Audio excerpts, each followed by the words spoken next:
and then hand over, well, I'll continue on and go through our agenda. So you'll have seen this before, but just in case there's been any updates, we're going to do an introduction to risual, then looking at some industry insights, then going into our Cloud Optimisation Service. There'll then be a demonstration that you can look into, then the key takeaways, and then at the end, a Q&A. So feel free at that time to unmute your mics or drop a question in the chat. I'm now going to hand over to Dave. Hi everybody. In case you haven't seen us before, obviously a little bit about risual. We are a technology services company based in Stafford. We have, in recent years, we've done an awful lot of transformation type scenarios across an awful lot of different customers. And then last year we brought all of that together to almost like relaunch our portfolio to centre it around the transformation scenarios that we see. So obviously, first thing is cloud transformation, which is the predominant theme of today. Cloud transformation kind of takes on the role of data center. It's modern workplace stuff, so that's a Microsoft 365 licensing packs. We talk within cloud transformation about transforming IT services to cater for cloud delivery as opposed to more traditional on-premises delivery. We can do multi-cloud. We're seeing that as a trend these days with AWS and Azure. And obviously we talk quite heavily about service optimization, which again is the theme of today. From a business transformation perspective, this is all about employee-driven services, so business applications, things like HR, finance, any line of business applications that you may have. We talk heavily in this space around process automation and obviously enhanced digital skills across the businesses that we work with, both from a technical perspective and also from an end user perspective, all fits under business. And then probably the more exciting element is the digital transformation space. Here we have an awful lot of data and AI services, obviously machine learning, AI, things like that. But also, custom developed apps, services that you then face to your customers, your citizens, and the people that actually consume your services, and using that digital space and the data that sits underneath it to start to target your services a lot more effectively. In terms of our values, obviously, we are very, very passionate about transforming businesses and clients. Our values of honesty, openness, and trust are very much to the fore. We are always on the edge of what Microsoft do. Latest example, I guess, being Azure Digital Twins, which we're working heavily with Microsoft for across a number of clients at the moment, looking at proofs of concepts of how they can make smarter buildings, smarter organizations, smarter cities, and that sort of stuff. So we do work in that space quite heavily. In terms of today, the focus really is much on risual managed services. You can see here, the capabilities that we have within the team. Obviously from our perspective, today's webcast is all about the service optimization element, in particular license and consumption charging. But from a managed service perspective, obviously, we do have quite a varied set of clients, from a varied set of industries. So we have to basically make sure that we're all skilled and capable of delivering whatever it is our client needs. And that's very much the force. So you can see we've got all the right badges. I think the last count that I did take was of the around 40 or so technical people within RMS. There's somewhere in the region of 300 plus individual Microsoft certifications. So that kind of gives you the breadth and depth of what we're actually able to do. So moving on for a bit of industry insight. So it is now 2020, obviously. I remember 10 years ago, sat with Microsoft when I was working at Network Rail, and they were talking about the next 10 years, the mouse and keyboard will be a thing of the past and people will be using touch, and everybody was guffawing with laughter.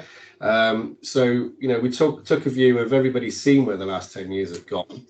But we've kind of focused in on the last 5 years, really, because it's so much has happened that it's ridiculous, I guess. So in terms of cloud was initially seen as a trend. It's now no longer a trend. It's now the de facto stance for an awful lot of businesses, whether it's full cloud or whether it's hybrid cloud or bursting some services into cloud. That's generally what everybody is up to. And in amongst all of that, there's almost like three foundational forces that have driven the cloud, not driven individual organizations, perception of cloud or the transformation scenarios, but literally which is the foundation that actually cloud then addresses. So modernising legacy core systems is obviously a key one. The pace of change, the pace of change has now changed. It's now gone rapid. So that means that an awful lot of organisations who still run legacy services or older systems, that they're finding that the capabilities of the modern cloud are actually addressing all of those concerns for them. So they're able to do things quicker as opposed to what used to happen. We take I don't know, a finance system, you go through a refresh, and about a year later you're still figuring out whether or not it's going to be delivered or not. That all pace has changed now, so it's now much easier and much simpler to do things with the cloud.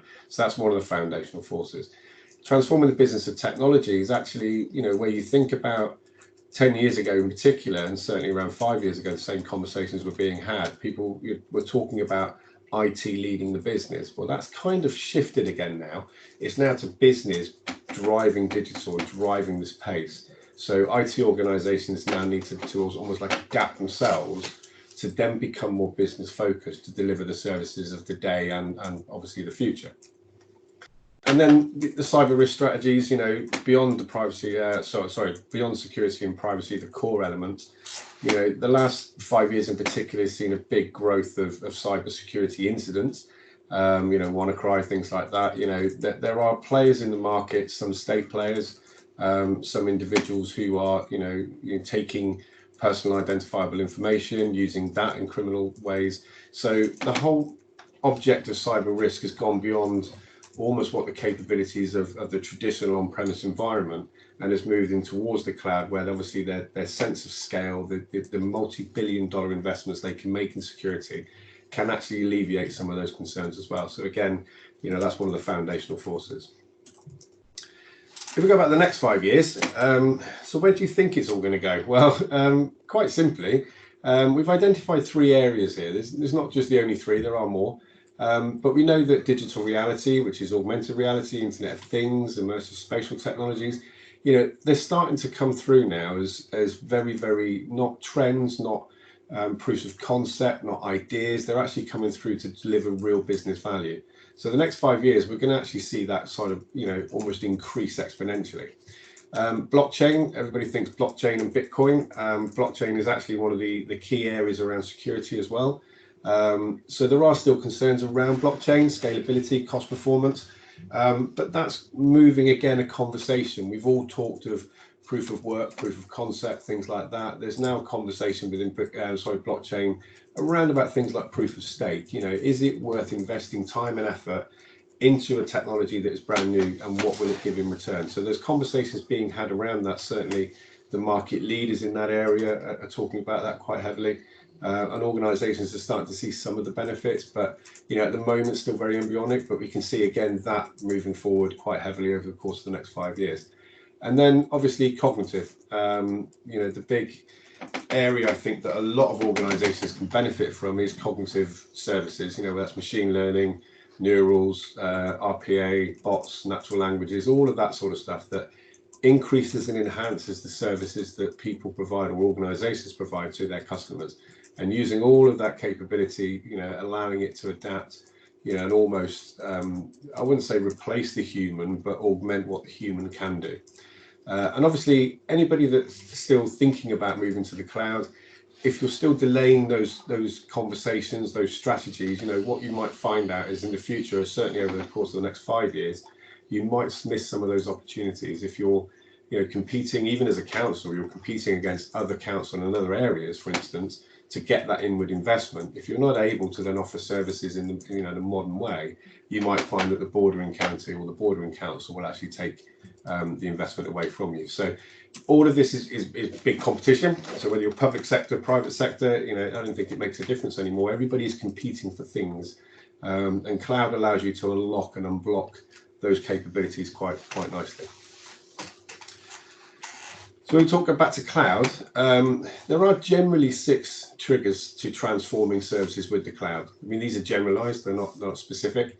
So we've seen over the last certainly 5 years since I've been at Risual, we have seen all of these. Data center contract expiration. So people don't want to then go off and deliver a whole new contract for a whole new on-premises or move data centers, at significant cost. I think those have been around for a while. We can all remember those. and how painful they really are. So people are just moving things to the cloud because it's quicker, it's simpler. The technology to do that move is obviously got better over the years. Address security threats and compliance. You know, GDPR came along, and services like Microsoft with their compliance manager, they've actually helped to address that. So that's using the cloud to help understand where you stand within the compliance space. And obviously our partners, Automated Intelligence, as well, can assist in that area, and that's again a cloud service. Enabling new business. So looking at where we are, I think one of my colleagues sums it up really nicely. We talked about bin collections. You know, if you think about the sort of you know, you've missed your bin, you don't know which bin it is, using digital services or cloud services to just help you do that, or request a different bin collection, you know, is one of those classics. And again, bus timetables, all that sort of stuff.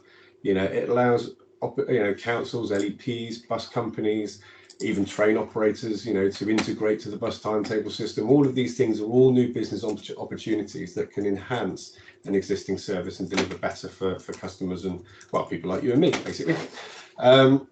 Obviously, rapid application delivery, cloud services with platform as a service, and the various different features around Azure, for instance, you know, can actually deliver apps much faster than we're more used to, say 5 to 10 years ago, where things were slow, were cumbersome. Don't get me wrong, been involved in a few myself. Whereas now we can do things much quicker.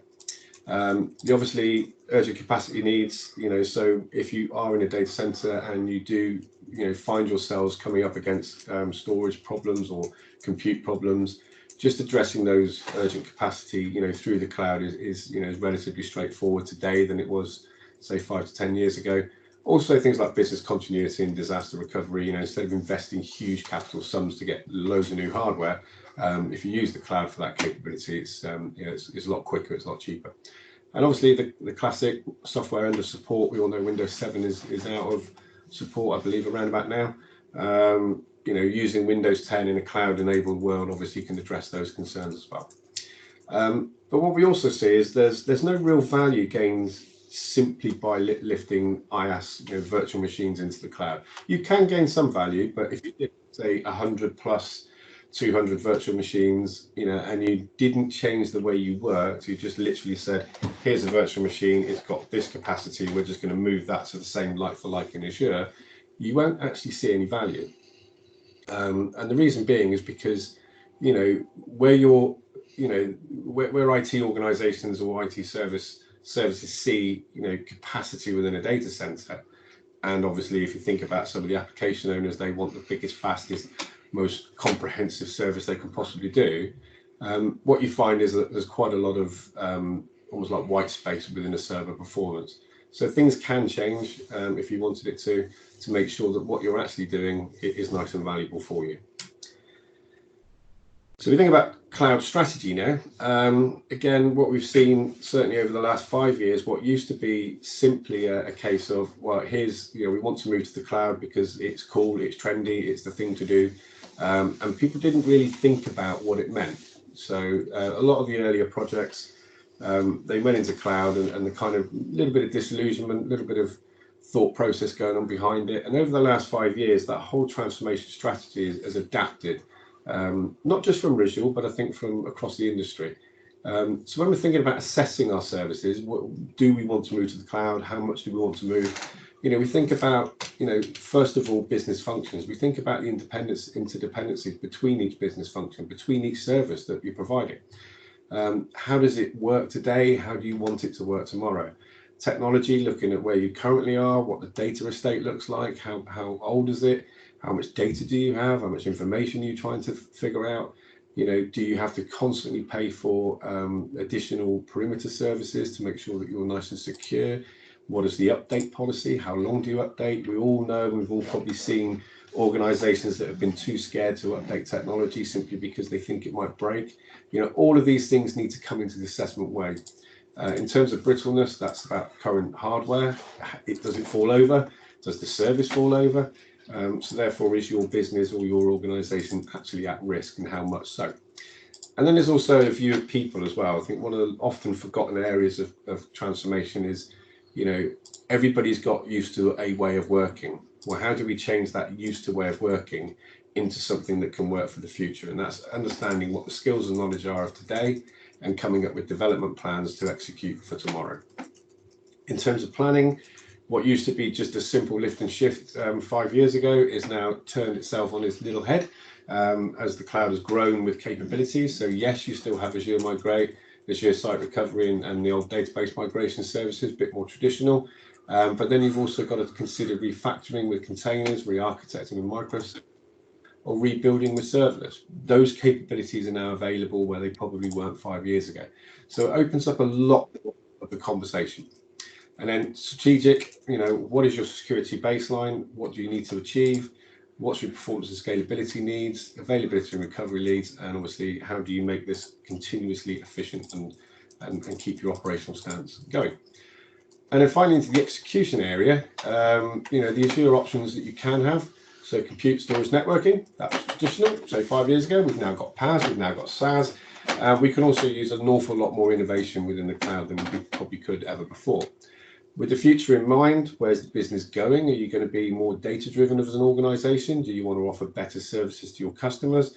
So we need to factor that into terms of the execution. What are the dependencies between everybody? And obviously skills and knowledge. And then finally, before I hand over to the team, the operational side of it.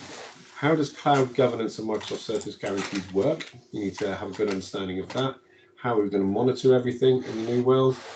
How do we measure service reliability? And obviously the cost and performance optimization is absolutely critical, regardless of which cloud service you're using or which element of IaaS, PaaS or SaaS you're using. And on that note, I'm going to hand you over to George and Dan. Hi guys. It's Dan speaking. So we're just going to have a quick chat about our Cloud Optimisation Service, and then we'll hand over to George, who's going to run through a demo. So Rizual's Cloud Optimisation Service, what is it? So our Cloud Optimisation Service covers both Office 365 and Azure. It's an offering that has been developed over the past 3 years from an initial need really to look at Azure and cloud spend. Cloud is often, as Dave mentioned, cloud is often touted as a way of cutting costs and saving money. And this can often be the case in a properly designed and regularly optimized service. Some of you in the past may have experienced a situation where maybe a service has been spun up or additional licenses have been purchased, and it's only later, once you kind of receive the bill, that you've noticed this additional spend. The Cloud Optimisation Service is designed to provide you with some rich insights and our expertise to avoid this situation happening, and also to help maintain that optimized service. These additional licenses that have been purchased, are they needed? Is this kind of a one-off thing? And when it comes to Azure spend, are the services that you purchased in Azure, are those kind of the right things that you should be purchasing? Are they kind of a bit overkill, or have you spent too little, or maybe there's another service in there that could provide you with that same service but at a cheaper cost. So our Cloud Optimisation Service, we use the service basically to help customers gain some valuable insights via some tailor-made custom Power BI dashboards, which we'll be demonstrating shortly, which will give you a delve into your cloud spend. Once you've kind of got that insight, we also use our expertise. So the managed services department at Risual, we use our expertise to help tailor some offering recommendations to suggest areas where savings can be made, but not also just where savings can be made, but also where, as I mentioned previously, there may be some better services or more newer services that Microsoft have released, which could be utilised within your environment to provide a similar service but at a cheaper cost. We work closely with Microsoft to keep up to date with any new cloud infrastructure, and then tailor these in our offerings. A good example of this is where for dev workloads and for non-critical workloads, traditionally you may have used the A series in the past for your IaaS infrastructure. An option now may be moved to the B series, and that could provide you with some significant cost savings, but maintain that level of service that you expect. You may have noticed recently within Azure, Microsoft have released their own native offering around kind of cost management and recommendations. The way we feel we differentiate from that is 100% the human element. So the automated recommendations that you get within Azure are a good place to start, and we recommend having a look at those. However, they're not quite as granular or intuitive as our engineers who have the knowledge and experience around the platform. Also, the automatic recommendations don't take into account the full picture of the service performance. It only looks at CPU usage, whereas our data would also look at other things such as disk IOPS and memory utilization and other performance indicators. Also, the insights that you get from the Azure portal in terms of the cost management are quite generic, whereas the customization element of our dashboards, which we will show you shortly, are our forte. They provide a much more granular than the inbuilt ones, and we can work with customers to provide views and information they wish to see. So if there's something on the dashboards that you feel could benefit your organization that's not already there, we will work with yourselves to help provide that insight. We also work on the basis that it's something we develop for one customer may be useful for others. This will also be integrated into the pack at the dashboard pack at no additional cost. So we also work with this is Azure, but we also work with Office 365 as well. So we also provide dashboards on license and spend in Office 365. The idea here is the ability to true up and true down your licenses to gain insights into how many licenses you've purchased. Are all these licenses needed? Is there a better license pack that will provide you with more benefit than maybe buying each license individually? And it's our expertise in that field, which will also help drive optimization within that cloud platform. So moving on to a demo. Thanks, Dan. So I'm just going to present here. Let me just bring up the dashboard.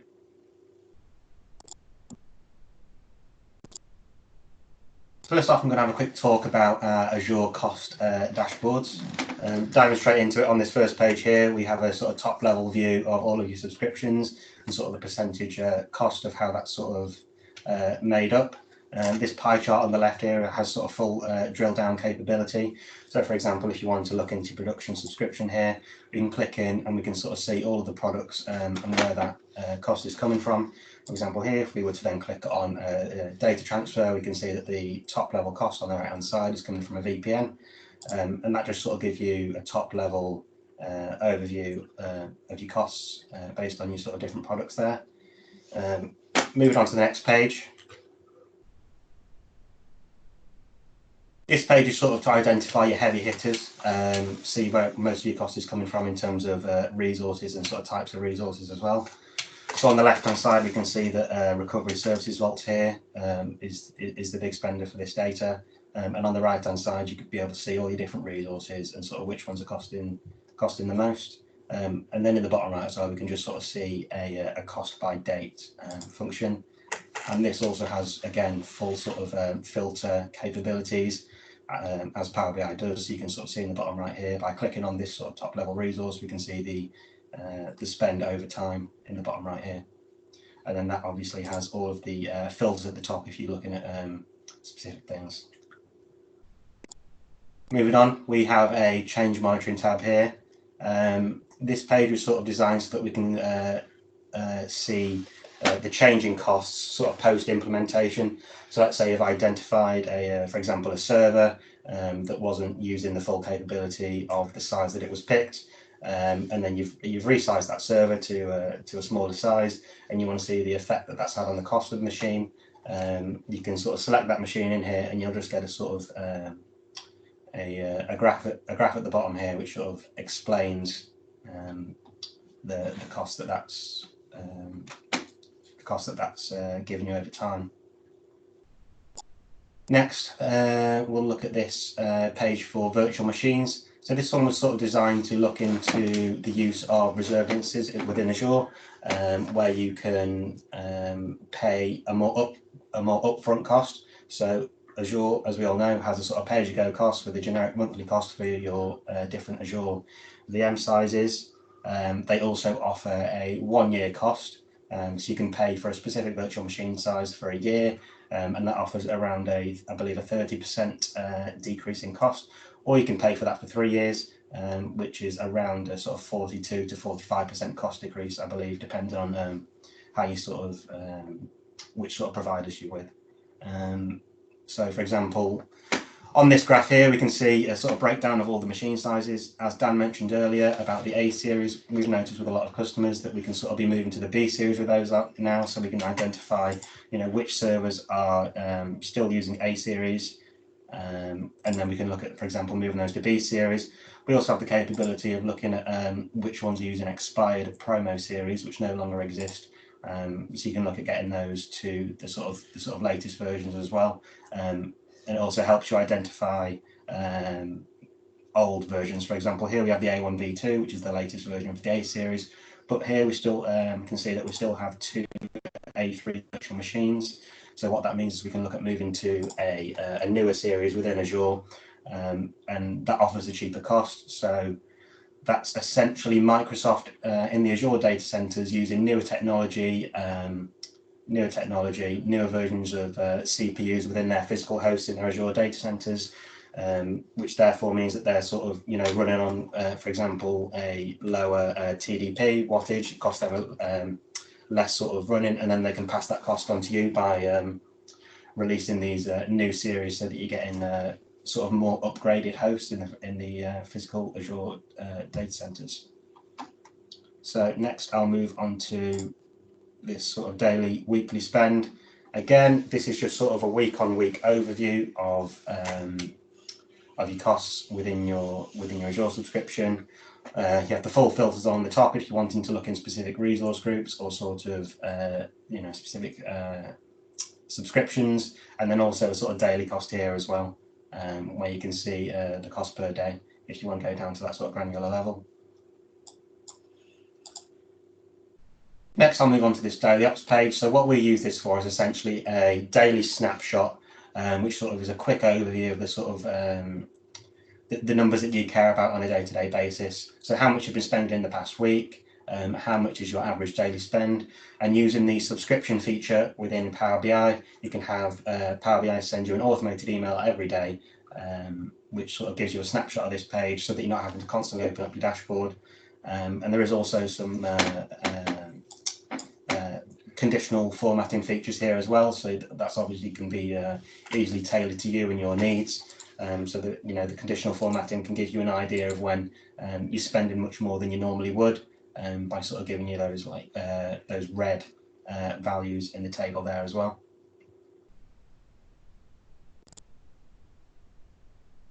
And finally, we just have a sort of a subscription cost by date here, so you can sort of see your sort of total cost over time. Again, relating to sort of the change monitoring. For example, if you've sort of undergone a sort of large cloud optimization project, where you've done massive changes to your virtual machine sizes, you've done resourcing cleanups, those sort of things, you'll be able to see the cost of that in here. So that's that for the Azure cost dashboards. As Dan mentioned earlier, we also have a dashboard offering around license consumption in Office 365, so I'll move on to that now. First off, here on this Office 365 license optimization dashboard, we have on the left you have that gauge that shows you the total consumption of all of your licenses that you're currently using. In the middle here as well, we have this sort of this table here, which sort of explains which licenses come under which license packs. Really good for sort of identifying whether you are using the correct license pack within your business. You're not using, let's say you've bought E5 to your business and you're noticing that people aren't using the full capability of that. Well, then you can look and see what sort of license pack is actually going to suit my needs. Whether it be through using individual licenses or the reverse of that, you're buying all these separate licenses that are costing you a lot more when you could be buying these license packs which cover most of the cost. And obviously buying that as a pack is going to cost a lot less than buying your individual licenses for your specific 365 services. On the right, a simple quick cost table here, which just sort of shows you the cost of each of your licenses. And then at the bottom here, a sort of top level overview of your different licenses and license packs, showing you the total consumed and the total being paid for right now. So you can sort of quickly identify the licenses that you aren't using to sort of full capability. And then finally, in the bottom left on this page, we just have a table which sort of lists the licenses which will be expiring in the next 90 days, just so that doesn't come up and sort of lose your functionality for your users. You don't want any downtime when it comes to certain users needing certain products. So that just gives you a sort of forewarning about which licenses coming up for renewal. Moving on, we have just a simple list of users table, which is just a granular list of users, and it sort of explains which users are currently using which licenses. That one's quite self-explanatory. You can also break that down by user and sort of license pack in the top right. Moving on, this is sort of the bread and butter of the dashboard. Here we have a sort of full cost breakdown of how much you're paying for your licenses versus how much you could be paying. So we have the month-on-month filters at the bottom, and then by clicking on November here, like I have, we can see the total number and versus total consumed licenses for sort of each license pack. You can see the total number that's unallocated, how much that's costing you, and then how much that could be costing you. And then in the bottom right as well, we have this cost difference on the right hand side, which is sort of the difference between what you could be paying versus what you are paying. And then you can see on the right hand side, for example, here, if we were doing proper optimization, we'd be able to see that that's the amount that we'd be saving per month. And then we also have the difference between, in the top right here, what's paid for and what's not, so you can sort of see what's coming up.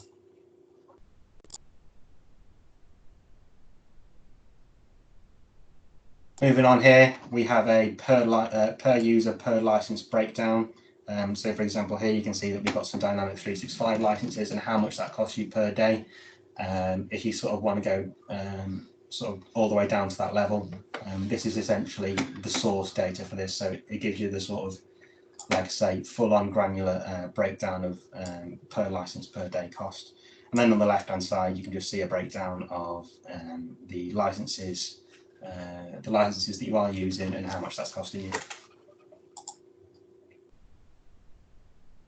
Moving on, so here we have a trend analysis page, which is again for the use of sort of post-change analysis, where you can see the amount of licenses that you're paying for, and then following a change, you'll be able to see the sort of dip in licenses, and you'll be able to see the effect of the optimization that you're doing.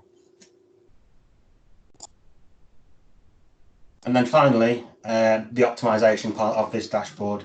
So we've noticed that with customers, a lot of the users and a lot of the bulk of the optimization comes from users not taking full utilization of the licenses that are assigned to them. You know, let's say you've assigned someone an E5 license, but you notice that all they're doing is using a bit of Teams. You know, they're sending a couple of emails. Do they really need that? Do they really need that license?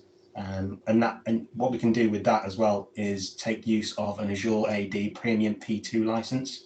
If you have that available in your tenant, Microsoft exposes an API that you can pull data from, which gives you a full granular breakdown of optimization sort of opportunities for certain users that aren't accessing certain resources. Here we're essentially using a Exchange logons. So for example, if you've assigned a user, you've set them up with a mailbox, but you notice that they haven't logged onto their mailbox within months. It's time to assess, do they really need that? And that's where your sort of optimization comes in. Yeah, I mean, that's pretty much it for the dashboards. I think I'm going to hand back over to Dave now.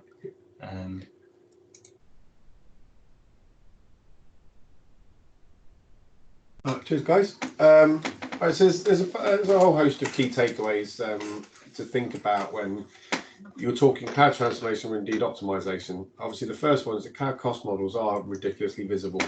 You know, if you think back in the day, we would come up with a capital project, we would refresh data center hardware, do something modernized or whatever. You know, we would go off and buy loads and loads of hardware, and probably within about a year or so after that was all purchased, most people in the business would have forgotten it even happened. So whereas cloud cost models, because they're monthly, because they're subscription based, they're very, very visible. That can shock people, but obviously, you know, the hidden costs of the data center, electricity, cooling, all the things like that can be measured, but quite often don't get measured. On top of all your licensing that you've bought, on top of whether or not you're running at an optimal level, you know, you tend not to worry about that when you've sunk capital costs. Whereas when you move into an OPEX model, you do have to worry about it, because like I say, the FD might turn around and say, guys, we were spending this much, but now we're spending this much. Can you explain it, please? You know, so that's one thing to think about. Adapting culture, you know, I think George probably tapped on it a little bit when he talked about the license optimization. You know, if you've got people that are perhaps using, you know, they've got an E5 license or an E3 license, but they're not really using the products. You know, there's two ways to deal with it. Either you can reduce the license consumption model, or you can increase their adoption rate. So that means that, you know, that habits that people have formed over time, and that also goes for service technicians as well and engineers.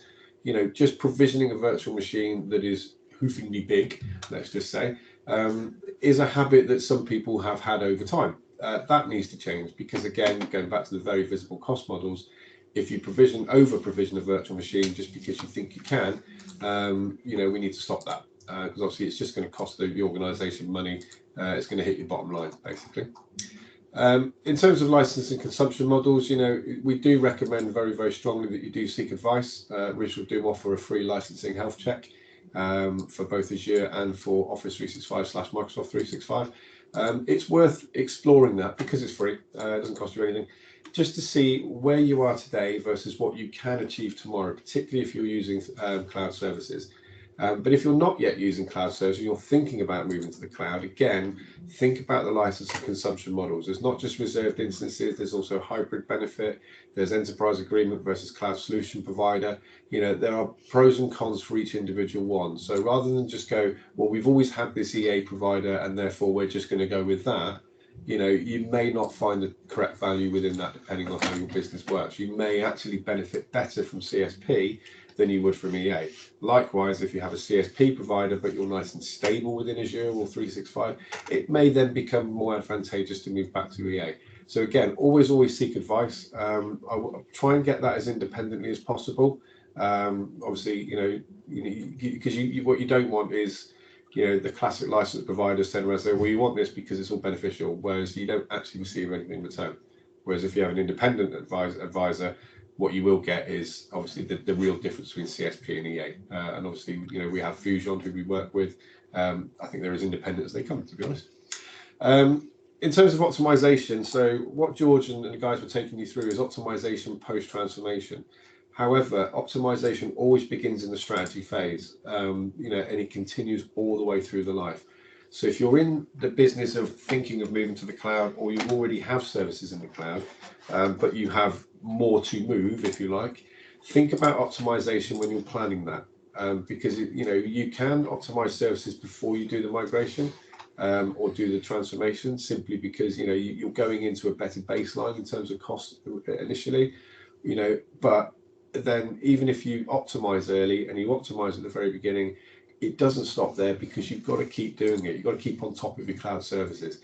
You know, it doesn't stop just because you've gone, yeah, we've done all our analysis up front, and we know that we can actually move that machine to this virtual machine to that one, you know, and it's the cheapest one we can possibly get.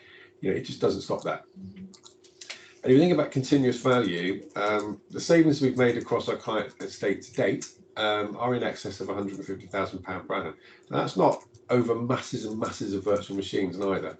So we're not talking about thousands here, we're talking about a couple hundred.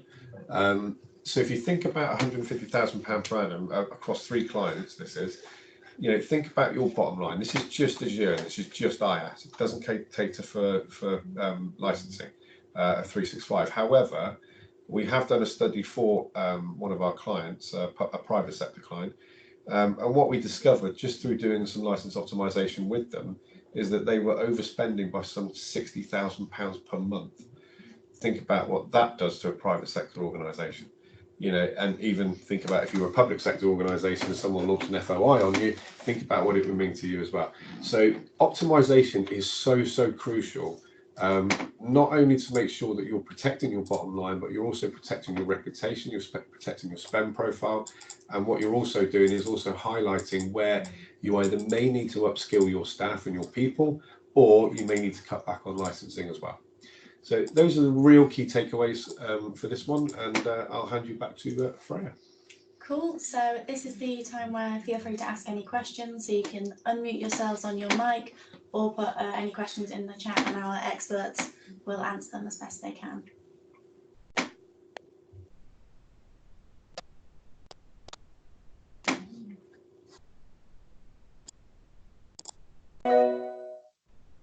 Okay, so moving on to the next slide, just a quick run through of any upcoming events we've got going on in case you wanted to join them. Of course, you all know or should know that Risual NXT is back, so that's our big event, and it's going on Wednesday the 18th of March 2020. So there'll be lots of prizes to win, lots of food, lots of insights. We'll be going on about the technology trends we've seen, a glimpse into Microsoft's future and our own future, and there'll be lots of people going on, so we'll have special guests, Risual experts and Microsoft experts, and a few of our clients coming in to talk about their experiences too. And we've also got the Power Platform webcast in the 10th of February going on, so feel free to go across to our website and sign up to them. Yeah, and finally, if you have any queries, obviously just drop us a line. If you're a public sector client of ours or potential public sector client of ours, the optimization services are all available via G-Cloud 11 and NHS SBS cloud services. For private sector clients, obviously either your account manager or just pop one into inquiries@risual.com. Brilliant. Thank you for joining.